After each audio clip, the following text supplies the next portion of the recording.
Are you ready for the weekend yet? We have events, news, and a guest for you to enjoy this lake life weekend.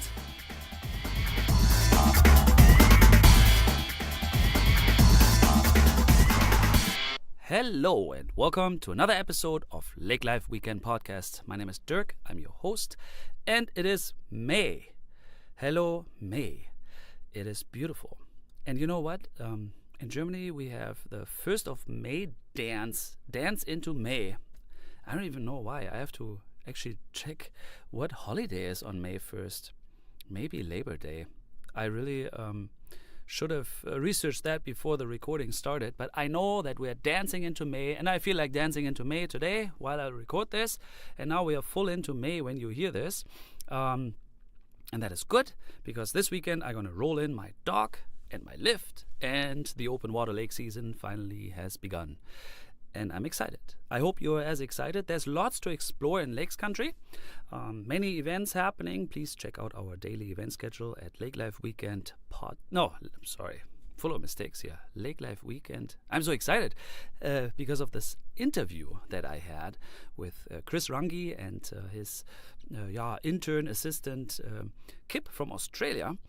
Actually, a really interesting story. I had a 1973 Mercedes 280 SE that I owned and really never moved, and I put that up for sale, and then I got contacted by Chris probably 2 months ago already, and he purchased it for a friend with a friend, and I spoke to him a little bit and learned that he's from Alexandria and heard his story, and then I learned that he's building cars. He's a car guy, and it was just an amazing story. He shared some links with me and showed me what he did. And I was like, wow, you're like a real made in Minnesota story. So I was very excited to get him to visit me in Perham, not just to pick up the car, to check out the car. And then we were recording this episode about a true Minnesota story. Very, very like fulfill your dream. Like do whatever you like, a true American story, actually. So, I will shut up, and you will be amazed to hear from him. And once you finish, you will probably research his cars and commissioned builds. It's just amazing. So, back to our URL. If you want to check out what's going on in Lakes Country this weekend, check out lakelifeweekend.com. Stay up to date. I appreciate for tuning in again and listening to our program. Don't keep this much longer to hear Chris about Runge cars from Alexandria. Have a great weekend ahead.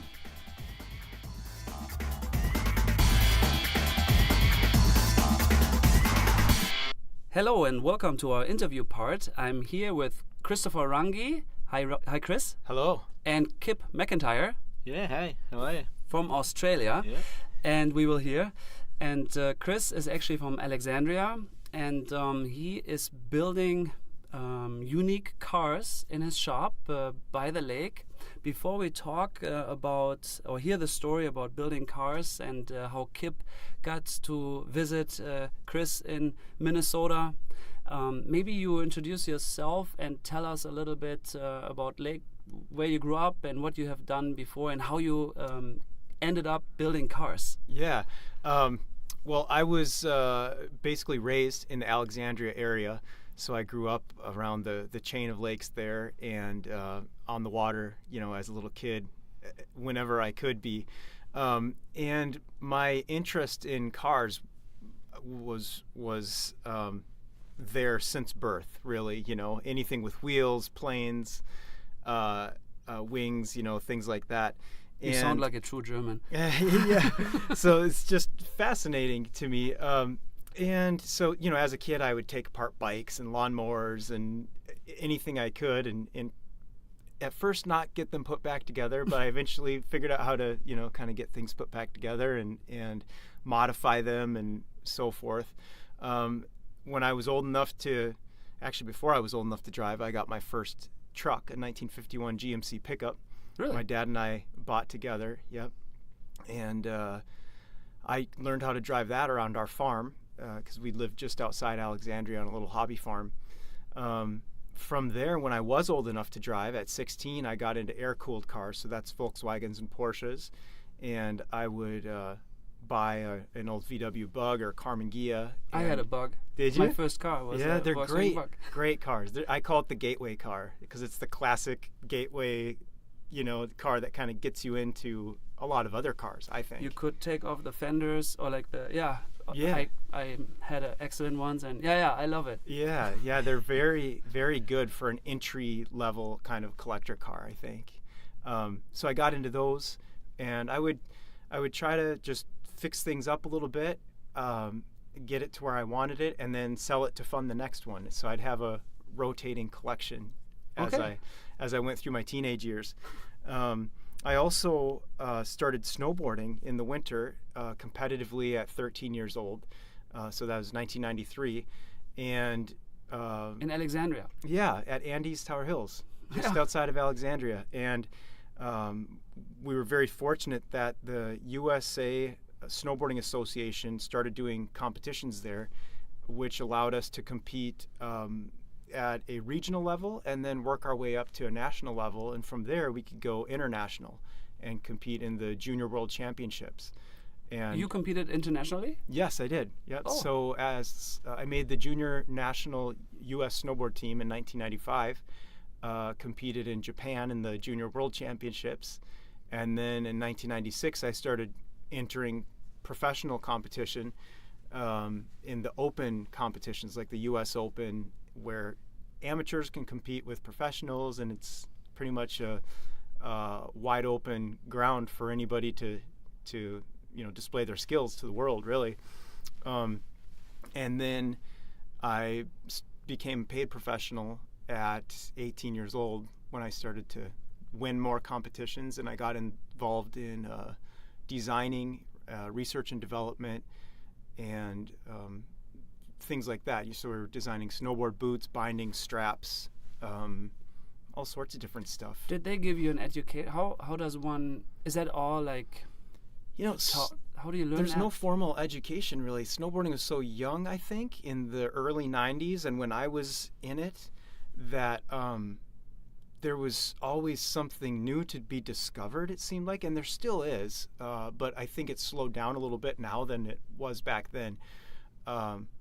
We were learning a lot about making adjustments to bindings that would translate into better performance of the snowboard, or the side cut on the snowboard, different types of bases we were using, that allowed you to go faster. And so there was a lot happening in the development of the sport, in not just the sport, but in the products as well, How cool is that? So you were working with some engineers, and yeah, it's like testing automobiles in a way, right? I mean, you're testing equipment, so you were creating, and you were testing materials, and then you.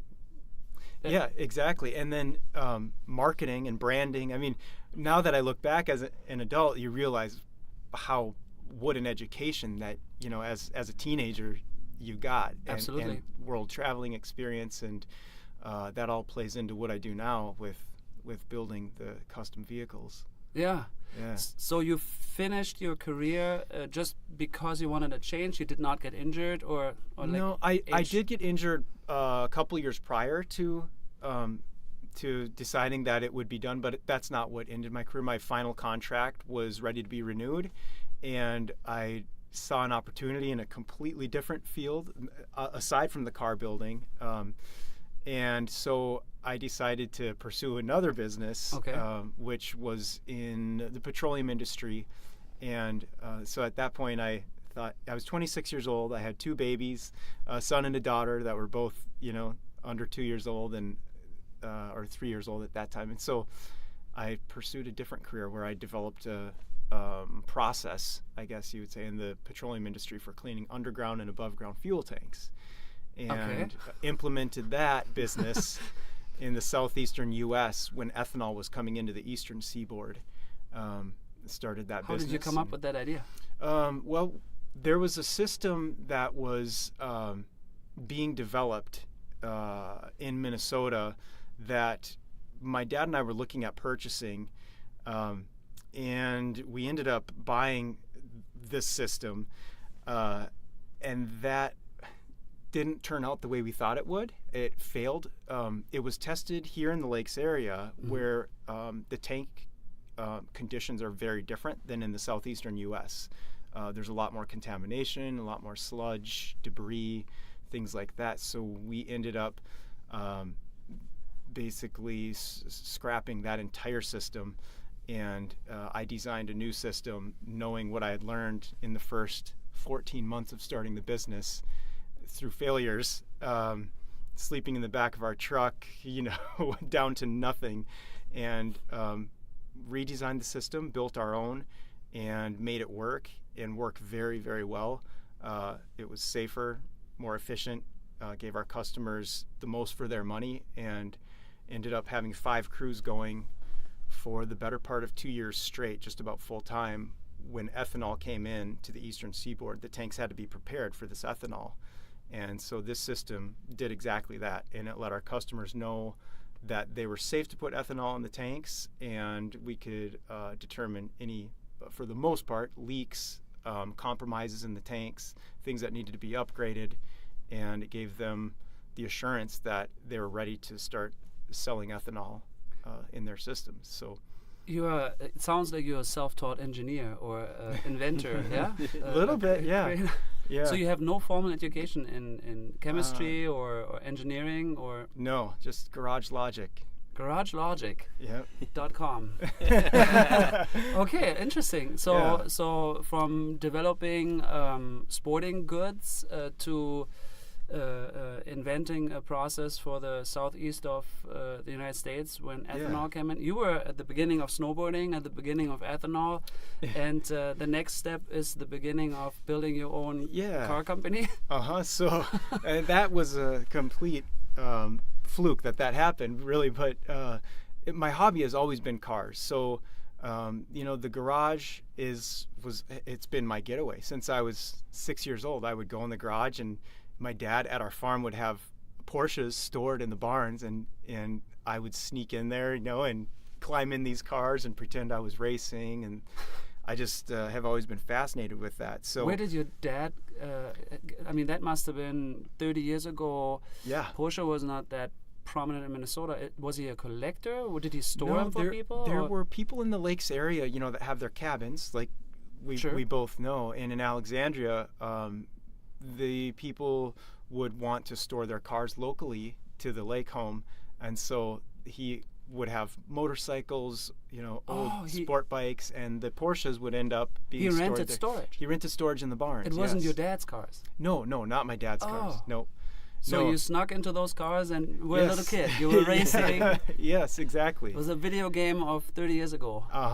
Yes. Interesting. Okay, so you were in touch with a brand, and you are fascinated by Porsche to this date. Oh, yeah. And you remember, the 914s, I always thought, which way does it go? It looks like it could drive backwards or forwards, So, and then in 2011, we still had the petroleum cleaning business, and I found an ad for a 1967 Porsche 912 in South Dakota that was for sale.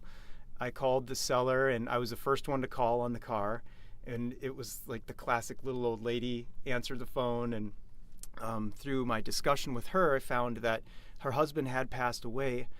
He had cancer, and she had these barns full of old car parts, Porsche parts, stuff I still have no idea what it was, but she agreed to sell me what was there that I would be interested in if I were to use it for my own use. And the neat thing is that she had an English wheel, which is a very classical metal shaping tool that's used to form body panels, fenders, and things like that.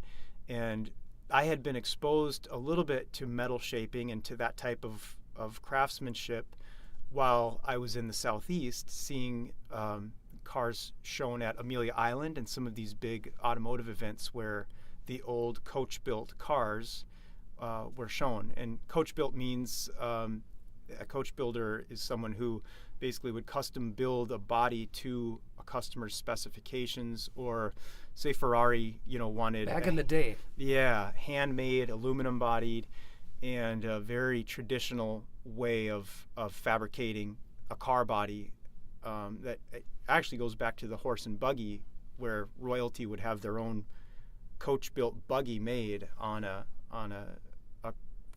horse-drawn carriage, basically. Okay.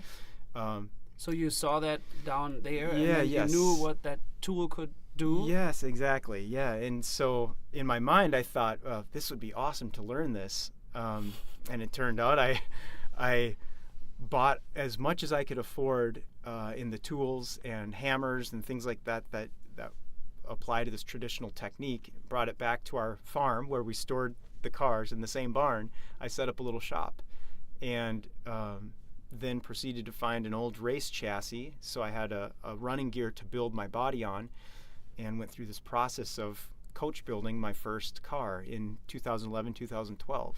But you were just leaving. So were you off a job? Were you in between jobs? So I you would go just back and forth. So Okay, you just I felt would go like- down to the business in Florida for about 2 weeks at a time, and then come back for about a week. And every spare moment I had was in the barn figuring out how to use these tools. And So it was a hobby. it was a hobby. Yeah, no intention of making it a business at all. And a lot of trial and error, and just figuring out how metal moves. And you start the process, I guess I can explain a little more, with building a buck. And the buck is, if you think of it in a skeletal form, the buck is basically the skeleton, like the human body almost, but it's the shape of the car. Oh, It's the bones. wooden, like a an Yeah, mhm. It's the wooden structure, similar to how classic boats are built. You have that wooden framing underneath, and then the body gets wrapped around that, and that body is made of aluminum in this case on the car. And then the wooden buck is removed from the chassis, and so it doesn't stay with the chassis inside the car's skin. You build internal paneling that supports all of the body A structure. frame system. Yes. Yep. Yeah. And you were just experimenting. You had a vision. You drew something. Yes, yeah. So the funny thing is, I've been drawing cars since I was a little kid. I'm not very good at it, but I had all these sketches of cars that I dreamed. When you're a kid, you draw futuristic cars, all these different things. And I drew rockets, I guess, but yeah.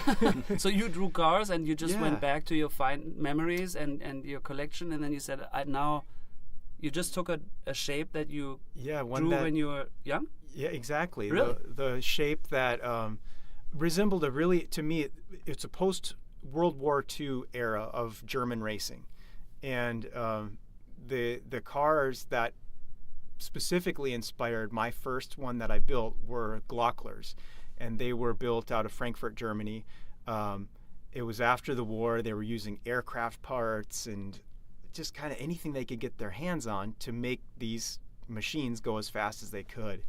And that era of motor racing just fascinated me, because they started with really nothing. The country was in rubble, and they didn't have electricity in a lot of these workshops. So it was really, what can we make by hand and make it go fast? And that's kind of the mentality I went in with on my first build. And it fit where I was at, because I had very little budget. I didn't have a lot to work with. So I just pursued that era and tried to kind of translate it into my own design. Where did the engine come from, and the axle and transmission and the knowledge for that? I mean, like a lawnmower taking apart sounds easier than putting a transmission to work, and stability and drive. I don't know. Yeah, exactly. I have a lot of questions in my head. I first started to tear apart an old Volkswagen chassis to reverse it into a mid-engine layout, because I wanted the car to be mid-engine. For weight balance? For weight balance and the aesthetics of a mid-engine car versus a rear engine. The Volkswagen would have the engine hanging off the back. Right. It changes the aesthetics pretty dramatically. When you can shove the engine up in front, it allows you to tuck the tail of the car in. Aesthetically, very, very, very, I think, a lot more pleasing to the eye. So I wanted to do that. And I got to researching the original Glocklers more and more, and I knew they were mid-engine. I was trying to figure this out, and I realized that the racing series Formula V used basically the same technology and specifications that Glocklers used on their later racing cars, so like 1955, 6, 7, through that era. and Formula V is a pretty popular entry-level racing series. So that's the chassis that I tracked down and started building the Buck on, and that solved. Here in the area. I went to Virginia. Oh, okay. Yeah. So, I found it in Virginia, and it was a competitive car that had raced up until the 90s. And it was owned by a German guy who was brilliant engineer and racer. So it was really well sorted. And that answered a lot of the mechanical questions that I had. They were there, and the bones were all ready to go. I just had to modify the framework to fit my design. Okay. And that's where I applied myself to the modification of the chassis to accept the body work, and then figuring out how to build that body on there. Once I got it completed, which was a huge process in itself, I was self-taught, so I started working my way through the car front to back.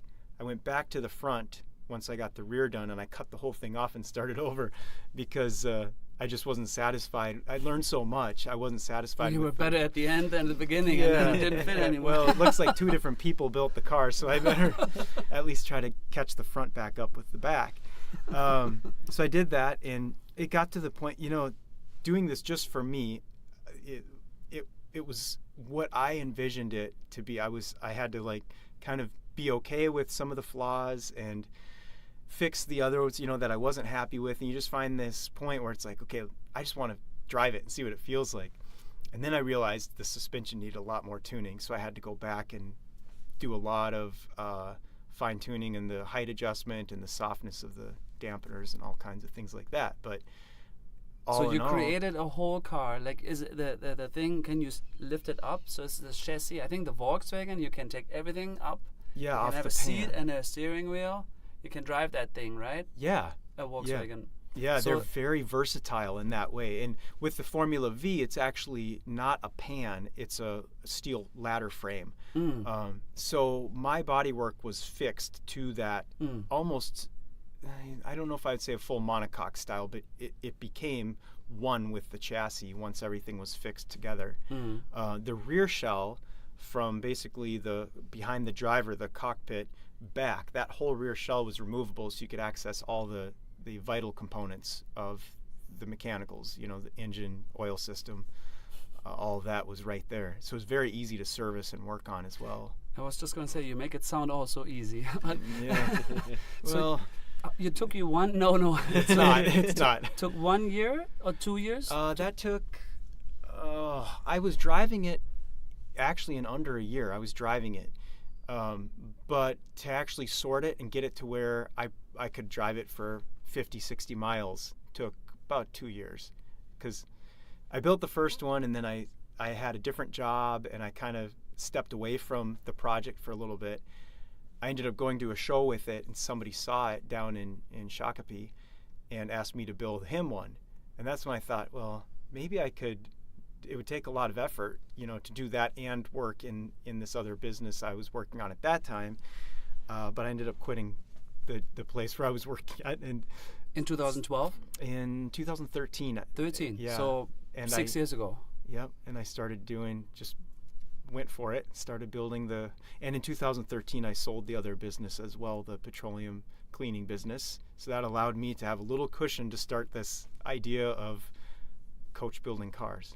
And then you registered an LLC, you gave it a name. Then the idea was born? Yes. 6 years ago? It became a business. In 2012 I registered it because I thought I would like to do this someday, but it didn't really, happen until I decided to go for it with that first commission. And your wife was game? I mean, wasn't it a risk? An entrepreneur is... It took a little while. Oh, yeah. So she did approve, obviously. Yeah. And boy, it's been quite the journey, ups and downs. I mean, you never know. I didn't realize it was going to be considered a car company, But you are a registered car company? Well, I am a coach builder, really, Okay. but I build the cars from the ground up, the chassis and... It's not a kit car? No. Everything is bespoke to each commission. So each car is pre-sold, and it's bespoke to the customer's demands, from chassis design, wheelbase, braking styles. There's a lot that goes into it, it's a lot further than I ever thought I would go. I basically have my hands on every nut and bolt that goes together. Where a lot of people are buying a brake kit, I'll buy brake drums from 1958 and rebuild them and modify them and give them performance upgrades to make them stay cooler under hard braking, all kinds of things like that. How many cars have you built? On number 13 now. Number 13. Yeah. And where are they all located? So California, Texas, Florida, New York, Vermont. There's one in Germany, and Minnesota. One's going to Chicago that I'm just about to finish now. Another one's going to Boston. Oh, wow. Yeah. So and a couple have been resold on the secondary market as well. Yeah. There's a market already for your cars? Yeah, it's kind of crazy. Really?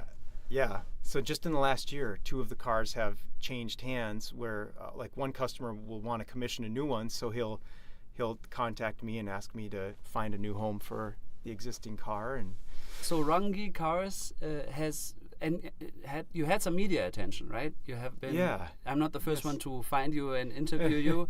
No, that's been surprising too, because I've never really pursued any type of exposure. But I think because of the nature of the story, it's fascinating. I know I would probably find it interesting if somebody else had done it. So the media has been fairly substantial. How did that happen?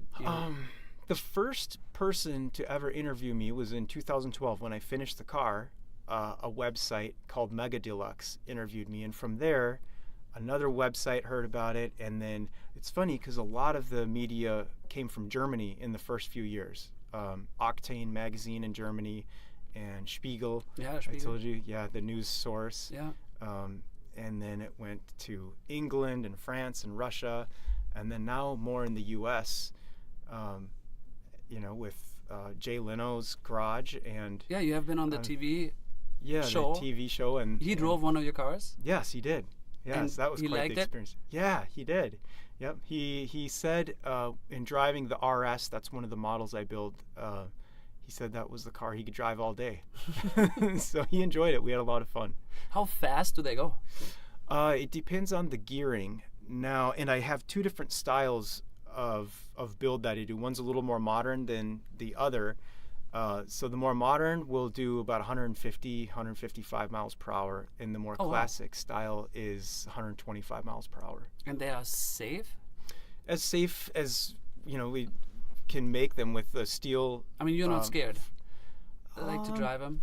No, I wouldn't say so, but this is a different kind of driving experience. I mean, keep in mind that the styling and the technology is 1950s and 60s. Mm-hmm. But although, now my newest builds, I'm using a lot more disc brakes, but in some of these builds, the people commissioning them want period components. They want the classic drum brakes, and they want the old carbureted engines, and so reliability and drum brakes stop a little slower than disc brakes, but that's expected. It's a part of the package.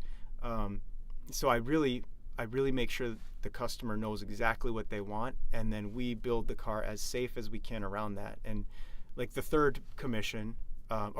second commission I did was a designated track car, so it had to meet safety inspections to be on the racetrack. And he's racing it? Yes. Yeah, really? He did up until last year. His eyesight is failing now. So unfortunately, he's in his 80s. Oh, wow. And but so you're very passionate customers. Oh, yes. Yeah, and they know what they're doing. I mean, they are also mechanically talented. Yes. At least. Yep. They're not just... for the most part they are. Or in the case that they may not be, we've been really fortunate that there are mechanics who are familiar with this type of build, and the components that we use, that they are excited to be able to work on the cars and keep them, proper for the customers to enjoy. So, and now you have a guest that is with you, and now maybe we can touch, because we have been arriving at the build. Yes. Kip, you are a Porsche restorer back in Australia, is that correct? Yeah, so I restore all kinds of cars, Porsches, Ferraris, anything old really, all classic cars. But yeah, so that's back in Australia, and yeah. Yeah, and now Australia to Minnesota. So you're fairly young. How old are you? 29. You're 29 years Yep. old. And how long have you been building on cars? I think I started when I was 17. 17. Yeah, Oh, the week after I left school, I got my first job working on cars. And cars are also your passion. You always just wanted. Yeah. I mean, we are all fairly young, obviously, but historic cars, classical cars, also my passion. I don't know if it's to my father, but why did it intrigue you to work on classical cars? I'm not really sure where the classic car side came from. Like I was always like I started off when I left school. I went and worked in like collision repair. That was my first job. But I was lucky enough that I was working in a workshop that was doing all modern Porsche, modern Ferrari, Bentley, Rolls Royce, like all, yeah, doing all really high end stuff. And I was lucky enough to be taught how to do really high quality repair work and body work. But I'd always had this underlying dream that it would turn into restoring classic cars. Yeah, I'm not a big fan of modern cars so much. Like, yeah, like I'm in the Porsche club in Australia, and like I've driven everything, like brand new Ferraris, brand new Lamborghinis, Porsches, anything. But they have changed the feeling of driving. I think like you can get in a new Porsche and do 200 mile an hour or 120 mile, that's kilometers, 120 mile an hour, and you don't realize that you're moving that quick. Like they make them so smooth to drive, so quiet that it doesn't feel like you're moving that fast. Like a little beep on the dashboard says you're going 120 mile an hour, and you just keep going. And whereas I'd rather be in something that's 50 years old doing half the speed, but you feel like you work it a little bit more. You feel like that thing's about to take off, or like it's scary. Like that's so the connection to the road, or the connection to the drive. Yeah, hearing an engine really working, or the tires, or the wind, like just the difference in wind noise in cars now. Like you knew you were moving in an old car. Like like you don't have to go the same speed, but you feel like you're going twice as fast as a modern car, which is the appealing thing. And I'm more so not really big on the mechanical sides of things. I've always just been into the way they look so much, and so the design, the body, body work, and just the different shapes and that sort of thing. So what brought you to Minnesota? Like, how did you come to so it's an interesting story. So I was lucky enough to be awarded a scholarship. It's called a Winston Churchill Fellowship, and that was awarded to me in 2016. And it's a kind of a scheme that was set up when Winston Churchill passed away, and they'd asked him before, did you want like a university or something left in your name? And he said, no, that's just for academics.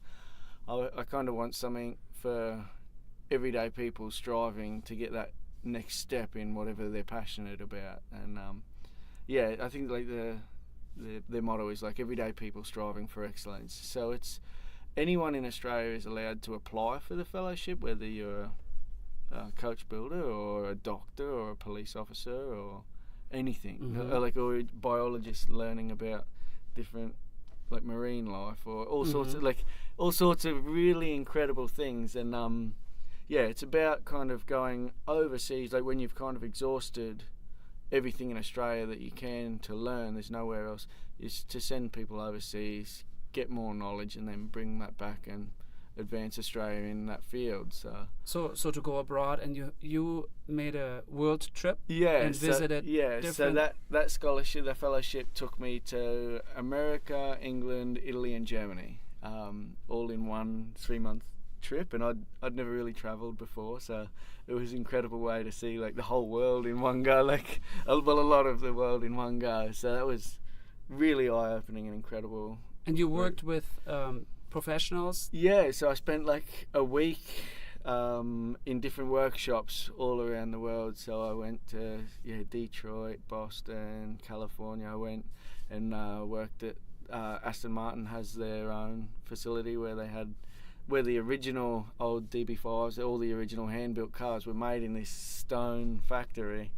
And Cool. then they moved to the bigger plant where it's all modern sort of stuff, but they've kept the old building, and that's where they've started a restoration facility, so all the old cars go back to the original building they were made in, and they get a new lease on life and back out the same doors they started in. So that was incredible working there with Aston Martin.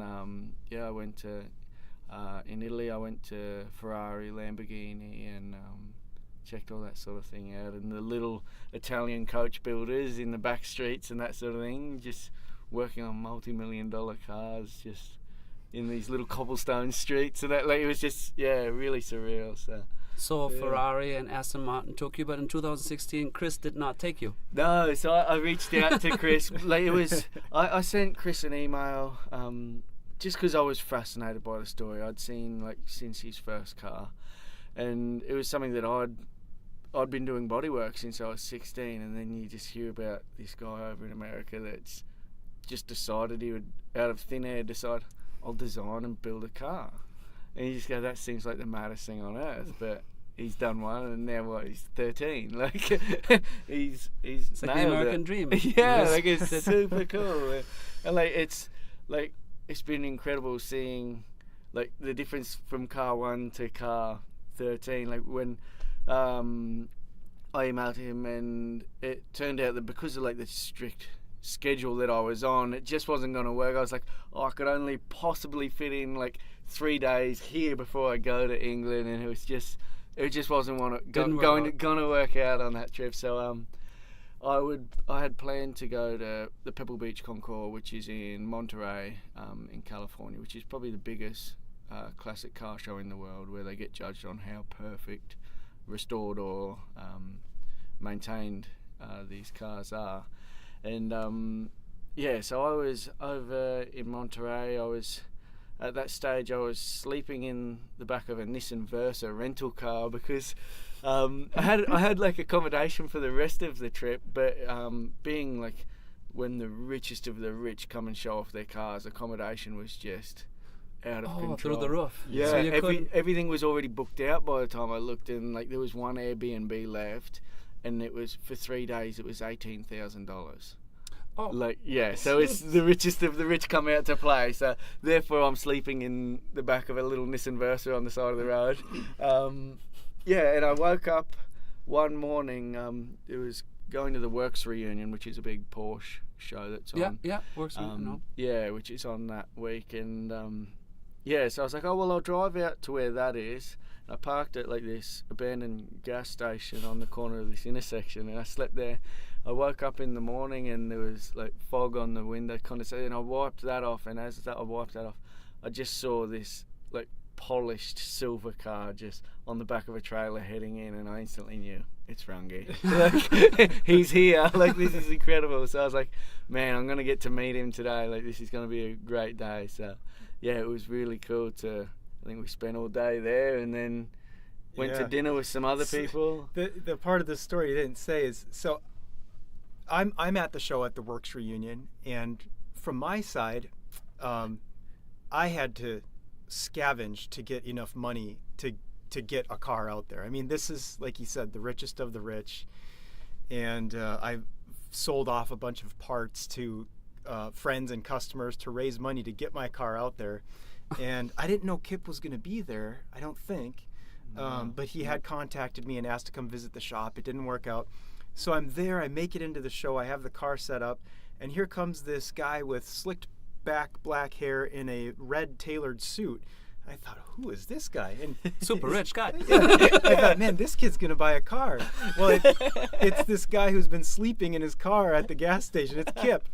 And I thought, well, this kid can sleep in his car. We just hit it off, you know. And I said, you need somewhere to sleep. So he ended up staying at our Airbnb that a friend let me stay with, who had booked it way before everything got expensive. So yeah, it's a great story. A bunch of guys just trying to make it, really. Yeah. So you connected through cars. You met. That was last year. 2017. 17. Yeah. Well, yeah. When I was on my trip. Yeah. And then you have always been in contact. Yeah. Like pretty pen pals. Yeah. Instagram. It's Instagramming. been incredible. Easy way to connect with cool Yeah. people all around the world. Yeah. Yeah, it's been a great platform for the industry. I think for I guess any industries Absolutely. probably enjoyed it. But And how long have you been in Minnesota now? I think it's one of your last days. yeah, so I leave on Tuesday. I'm heading out back to Australia. But so that was all that trip, the fellowship, and then I decided it was time to do another trip, and I had an old 1971 Chevrolet Chevelle, and yeah, that had to go. That was my only cool classic car I'd really owned, and I saved up all my money when I was 21, and I bought that car. It was still left-hand drive, and it was pretty much like a drag car from America, and it had been brought to Australia, and I just registered it. I lived in the middle of the city where I am, and I drive around the city like just obnoxiously loud old muscle car, and I looked super yellow. I was so tiny, could hardly see over the window and the steering wheel, and this like skinny little boy driving the biggest muscle car in town. Like it was great. But like so then I moved that on, and that was the money from that. I then went and bought a power hammer, which is kind of an American version concept on the English wheel, which is what Chris got for shaping the panels. A tool. You bought a tool. Yeah, I bought a big piece of equipment that's designed in about like just after the 1900s, like 1915, and all the big car companies and aircraft companies, everyone was using these to shape panels. So I bought one of those, and that cost me a fair bit of money. And what was left from the money from the Chevelle, I decided to come and do this trip. And so I flew into Vancouver, Canada, the day after Christmas. My friend from Australia had actually been backpacking Canada in an old 1970s Chevrolet van that had a bed, like a full double bed in the back, a gas stove, and so he flew back to Australia and left it like near the airport. For you? And he got the keys, so I bought it off him. He gave me the keys when we were in Australia. I flew over, landed in Canada, went and picked up the car, drove it out, and started my trip all the way down San Francisco for New Year's Eve, and then all the way down to LA, across to Phoenix, Arizona, Texas, New Orleans, Memphis, Nashville, and then I stopped for a month in North Carolina, and I worked with Mike Cleaves and Hans and some other guys. They make the power hammer. They're remanufacturing the original power hammer, but they also probably one of the best coach builders in the world. So I spent. So they build cars too. Yeah. That's primarily what they do, and just one of the employees there in his night times and weekends trying to make some more money. And his passion for the equipment, he put it back in a manufacturer. So that's his sort of side business. And when you were there, you're shape. Like, what are you learning? Yeah, so I was learning how to use that power hammer, because it'll be the first pet and girl power hammer in Australia. Even though it's been around since 1915. It's like power hammer? It's like 12 feet tall, 3.5 tons, I'm guessing. You guys use tons. You just have a piece of metal which is flat. Yeah, and it's kind of and then you bring a shape into it. Yeah, it's kind of like two solid, or the whole thing, like it's massive big piece of equipment, but the principle behind it is that it's just got two like solid steel blocks with nice faces, and it just slams them together really hard, really fast, and as it squishes the metal, it stretches it and creates like a doming sort of effect. That's what gives you the shape to your panel. So if you build the left side of the car, you have to be very precise to build the right side of the car exactly the same. That's the trick. And Chris would have learned that real quick. It's not too hard to get one side of a car. No. But making the other side of the car the same, like match, that's the trick. Making Very two difficult. exact symmetrical parts, that's the trick. In U.S. culture, I think the power hammer, if someone's trying to envision it, blacksmiths. I think some people may think of blacksmiths when they have that big hot iron, right? In the hammer. Yeah. It's kind of like that, but it's very more precise and refined. Yeah, refined. Because you're just putting in 20 gauge. 20 gauge, metal, like sheet metal, 60 thousandths. Yeah, around there, like 1 mil. Oh, 1 millimeter. 1 millimeter sheet. Yeah, so it's going to be. You like a piece of paper. You just kind of. Yeah, you're putting it through, and the machine's creating like a little bit of stretch and dome every time, and you got to shape it, put the shape where you want. but the shape, similar to the English wheel, the shapes that we're making, like some people may envision just a boxed, straight edge car. These are the rounded, very teardrop. Like a silver file, like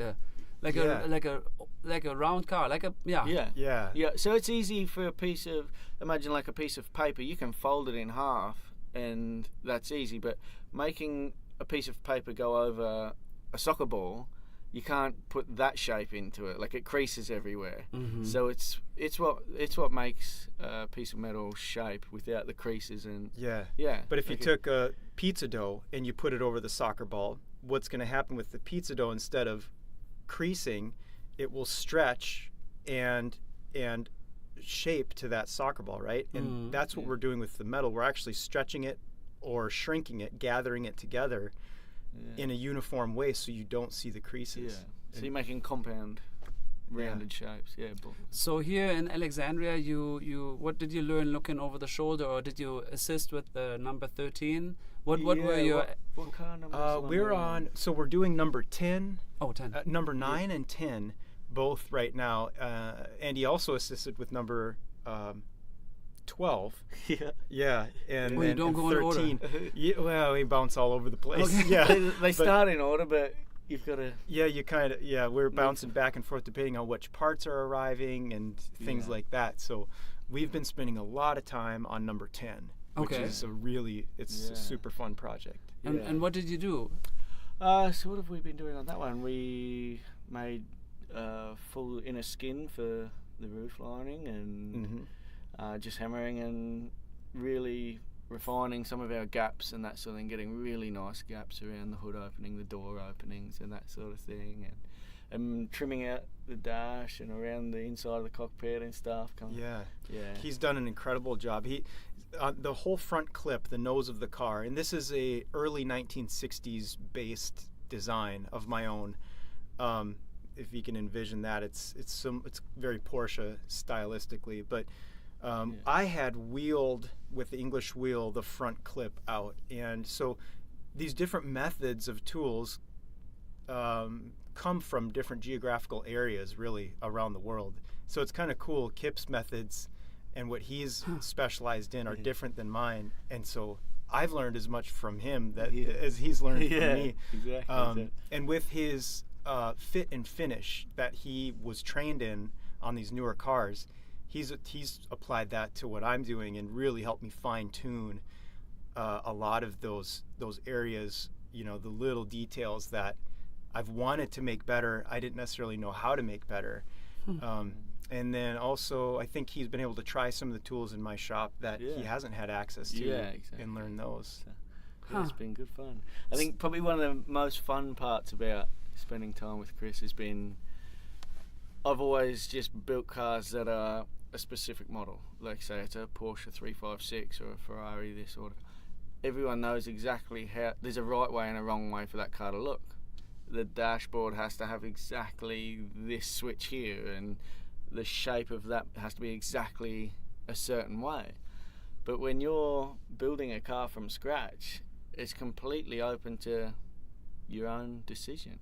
So like, just seeing the way like Chris is looking at the dashboard and that sort of thing when he's coming up, and he goes, actually it'd be pretty cool if we had like an air vent and a hump over here, whereas you don't have that artistic freedom when you restore a car. You can't just be like, oh, here's this beautiful Porsche 911, I'll just put like a big hump in the middle of the hood or a scoop on the side of the door, like, because everyone will go, that's not how that's meant to be. Whereas if you design something yourself, no one can tell you it's wrong. Like, that's the way it's meant to be. A white canvas and you're just adding paint. Yeah, it's not like you would tell Da Vinci, oh, you drew that wrong. Right. He drew it.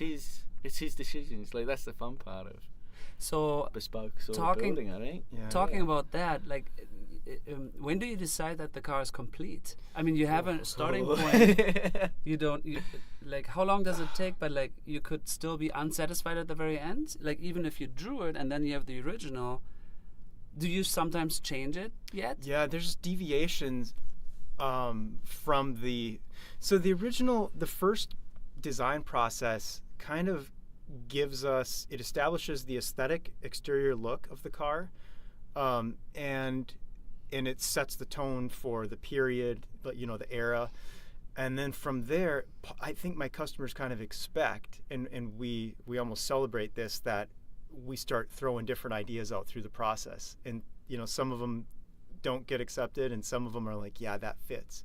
So even coming and visiting you today, we were looking at all these old parts and stuff, and I can see that some of those old parts will really fit well with a specific build, and that's the fun of it. Now, you kind of go through this process, and I have an absolute time frame. It's about 28 months right now for me to build a car that I have to do it in. 28 months. Yeah.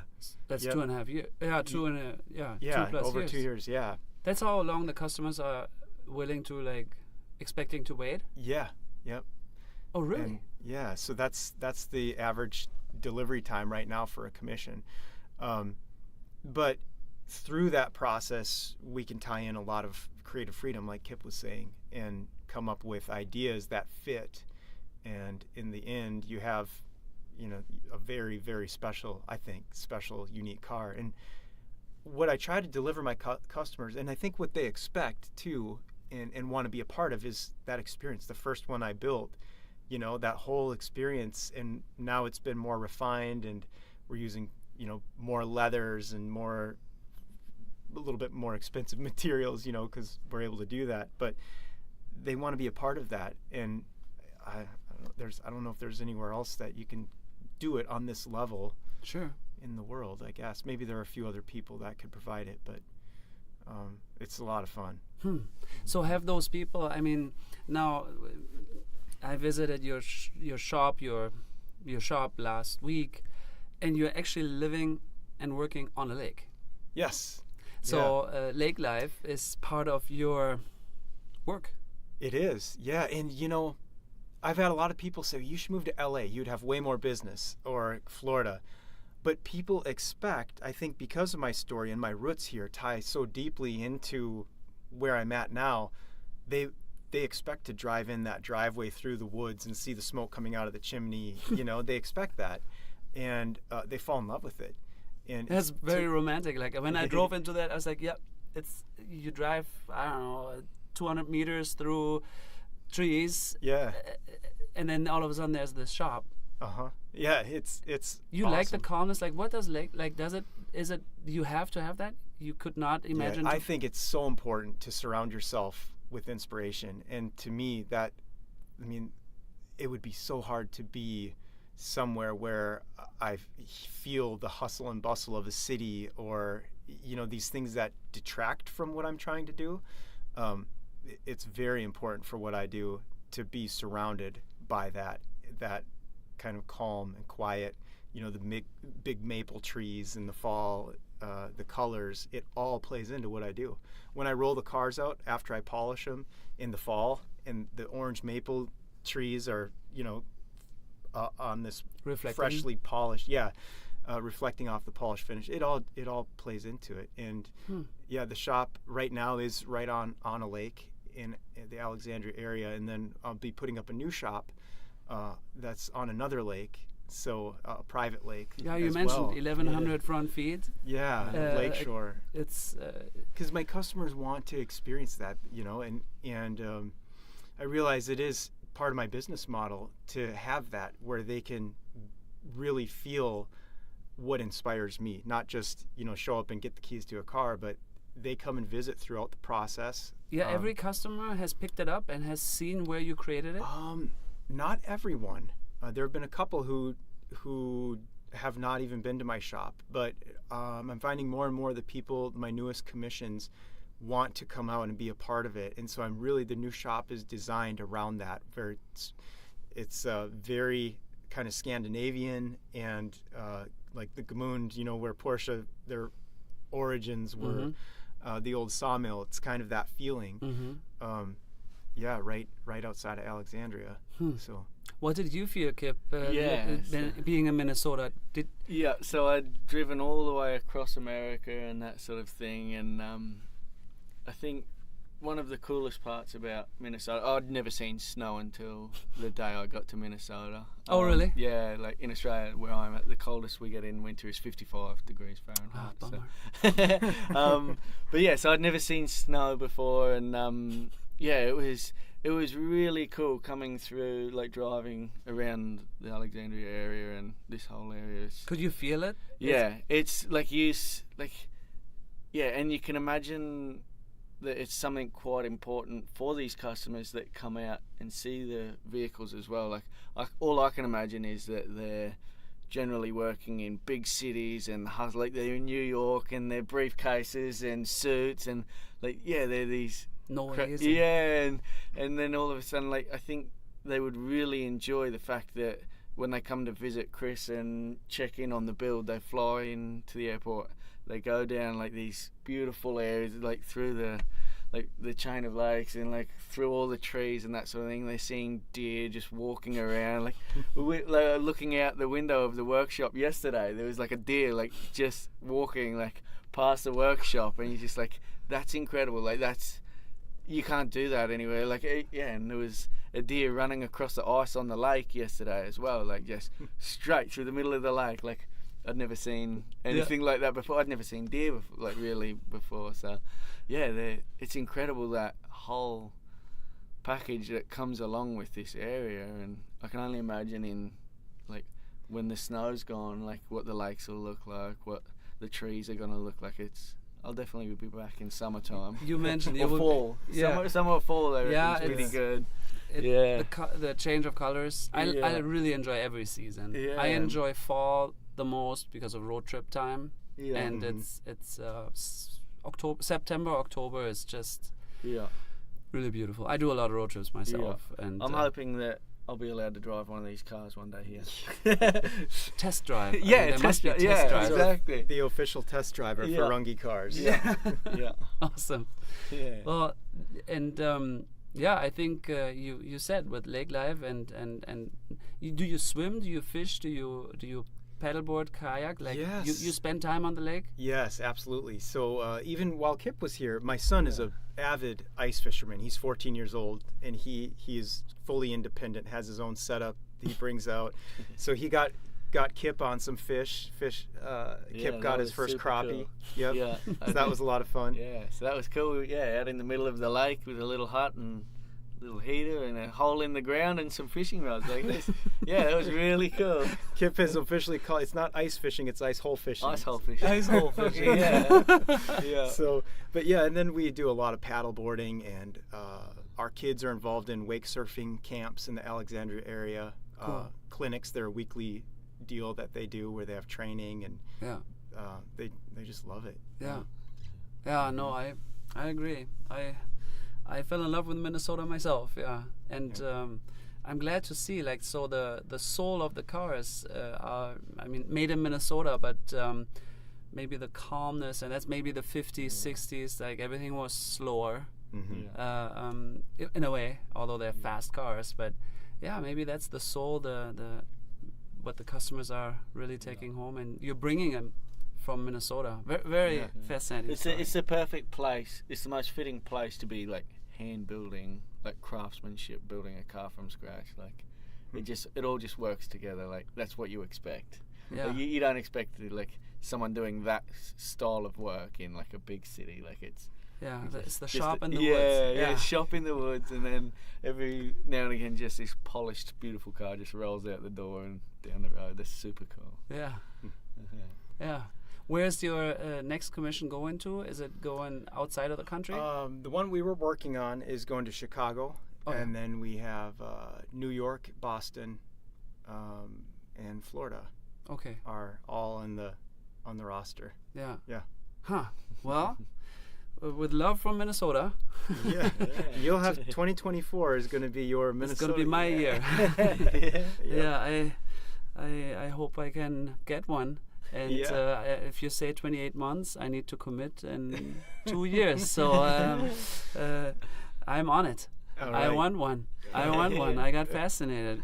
I'm a car guy too. And then we got to make Minnesota road trip stories with your polish. Yes, absolutely. And how do you polish them? They are aluminum.